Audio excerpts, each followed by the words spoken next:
नमस्कार friends, Marathi serial ॲक्टमध्ये मी तुम्हा सर्वांचं स्वागत करते। लग्नाची बेडी या मालिकेच्या आजच्या भागामध्ये आपण पाहणार आहोत। आता इथे रुक्मिणी ही बाहेर आलेली असते आणि सिंधू सगळ्यांना चहा घेऊन येते। तेवढ्यातच तिथे ऋतुजा येते आणि ऋतुजा म्हणत असते, सिंधू मला सुद्धा चहा दे। रुक्मिणी सिंधूला म्हणत असते, ज्यांना ज्यांना चहा हवा आहे त्यांनी स्वतः चहा घ्यायचा, कोणाला सुद्धा हातामध्ये चहा द्यायचा नाही। सिंधू म्हणत असते, सगळेजण बसा, सगळ्यांसाठी मी चहा बनवलेला आहे। तेवढ्यातच तिथे राजश्री येते। राजश्रीला सिंधू म्हणत असते, आई तुम्ही आला, तुम्ही पण बसा। राजश्री म्हणत असते, नाही मला मंदिरामध्ये जायचं आहे। रुक्मिणी म्हणत असते, अगं तू सकाळी तर देवाला गेली होतीस ना, मग आता देवाला जायची काय गरज आहे? तुझा अभिषेक करून झालेला आहे ना। राजश्री म्हणत असते, नाही जरा जाऊन येते, तिथे भजन सुद्धा चालू आहे, थोडं मन शांत होईल, मग जरा बरं वाटेल, असं राजश्री रुक्मिणीला म्हणत असते। इथे सिंधू म्हणत असते, आई चा लवकर जाऊन या, आपल्याला माहित आहे ना संध्याकाळी काय करायचं आहे ते। सिंधू असं म्हटल्याबरोबर इथे राजश्रीला खूप राग येतो आणि राजश्री म्हणत असते, तुझं ना जरा पुरं कर, एकदा तुला सांगितलं आहे ना ग काय करू नकोस म्हणून, मग सारखं तेच तेच काय ग बोलतेस? तुला अभ्यास नाहीयेस का? जरा अभ्यासाकडे लक्ष दे, असं राजश्री सिंधूला ओरडून सांगत असते। इथे सिंधूला खूप वाईट वाटत असतं। मधू म्हणत असते, बघितलंस ना सिंधू, मामींनी काय सांगितलेलं आहे की स्वतःच्या अभ्यासाकडे लक्ष दे। इकडे रत्नाकर हा रूम मध्ये असतो आणि रत्नाकर विचार करत असतो, खरंच सिंधू आम्हा दोघांना एकत्र आणण्याचा प्रयत्न करते, पण काय चाललं आहे माझ्या मनात? राजश्री अजून सुद्धा माझ्या मनामध्ये आहे, तरी सुद्धा मी तिला लांब का करतो? असे प्रश्न रत्नाकरला पडत असतात। तेवढ्यातच तिथे राघव येतो। राघव म्हणत असतो, बाबा मी काय म्हणतोय, आपल्याला संध्याकाळी छान तयारी करायची आहे, त्यासाठी तुम्ही छान तयार व्हा।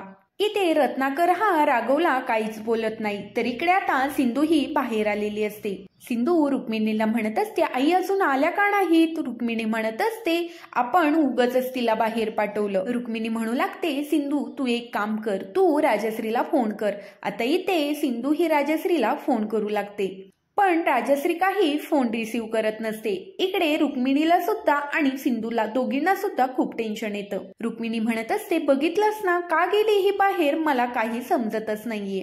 तेवढ्यातच ऋतुजा तिथे येते आणि ऋतुजा म्हणत असते, मला माहित आहे वहिनी घर सोडून गेलेले आहेत।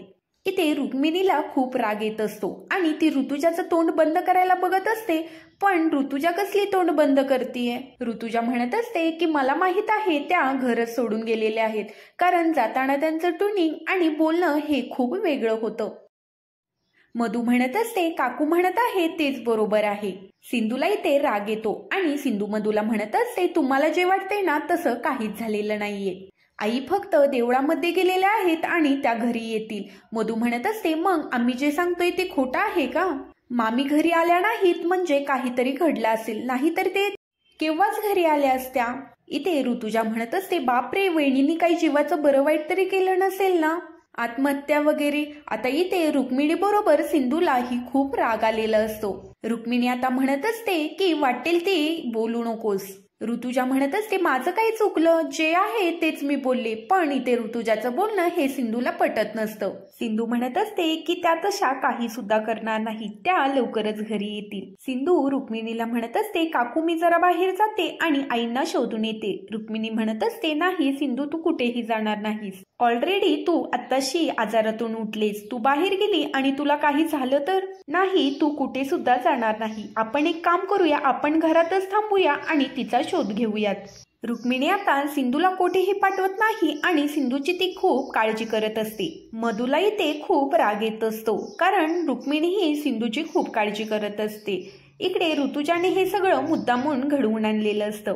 ऋतुजा तिथे नाटकं करत असते आणि म्हणत असते, मला माहित आहे वहिनींनी आत्महत्याच केलेली असेल।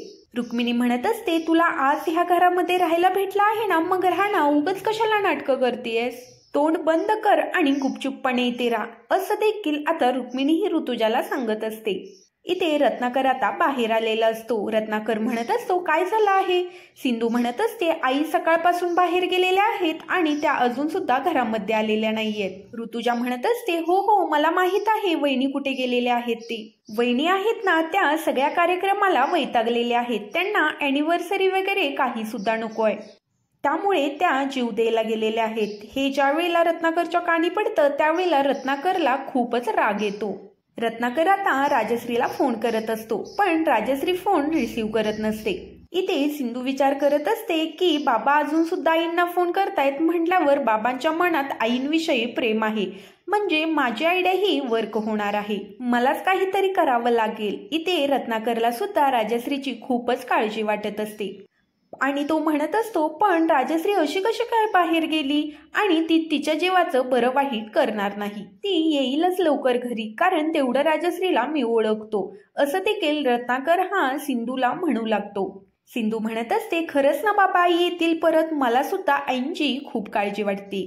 रत्नाकर म्हणत असतो, हो येईल ती घरी, आपण बघूया वाट तिची. तर इकडे आता रत्नाकर हा रूम मध्ये आलेला असतो आणि तो रूम मध्ये येऊन सुद्धा तो राजश्रीला कंटिन्यू फोन करत असतो. राजश्रीचा फोन हा लागत असतो, पण राजश्री फोन रिसीव्ह करत नसते. घरातल्या सगळ्यांनाच खूप टेन्शन आलेलं असतं आणि इकडे सिंधू ही राघवला फोन करते. सिंधू ज्या वेळेला राघवला फोन करते त्यावेळेला सिंधू खूप खुश झालेली असते.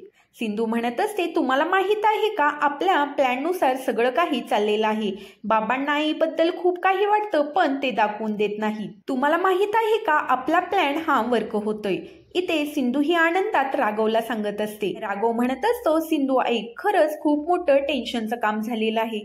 आपली आई कुठेच सापडत नाहीये. मी तिला खूप शोधण्याचा प्रयत्न करतोय पण ती कुठेच सापडत नाहीये. इथे राघवचं बोलणं ऐकून सिंधूला खूप टेन्शन आलेलं असतं. सिंधू म्हणत असते, पण असं कसं, आपलं ठरलं होतं ना आई संध्याकाळपर्यंत बाहेर राहतील आणि तुम्ही त्यांना घेऊन याल, मग हे असं कसं काय झालं.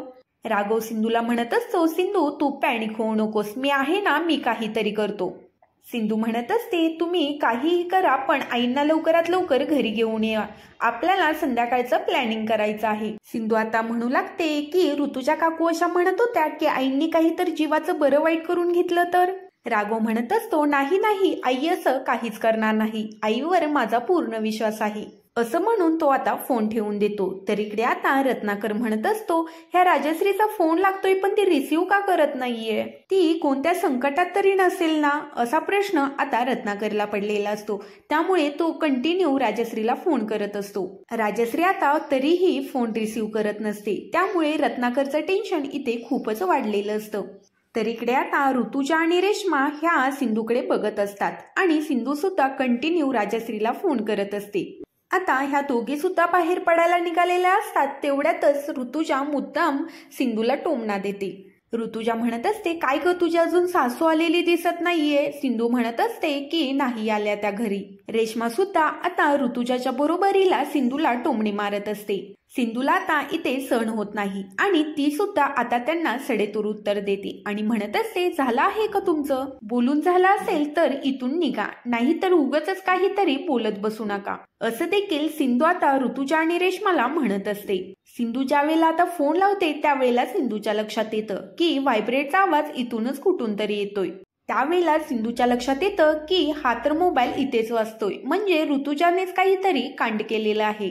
ऋतुजाने राजश्रीला किडनॅप केलेला आहे, त्यामुळेच राजश्रीचा फोन हा ऋतुजाकडे आहे. पुढील भागामध्ये आपण पाहणार आहोत राजश्री ही अडगळीच्या खोलीमध्ये असते आणि ऋतुजा देखील तिथेच आलेली असते. ऋतुजाकडून आता मुद्दामहून एक भांड पडतं. राजश्रीला असं वाटतं की इथे कोणतरी आलेलं आहे आणि राजश्री म्हणून ते भांड उचलायला जाते, तेव्हा ऋतुजा एका जागेवरती लपून बसलेली असते.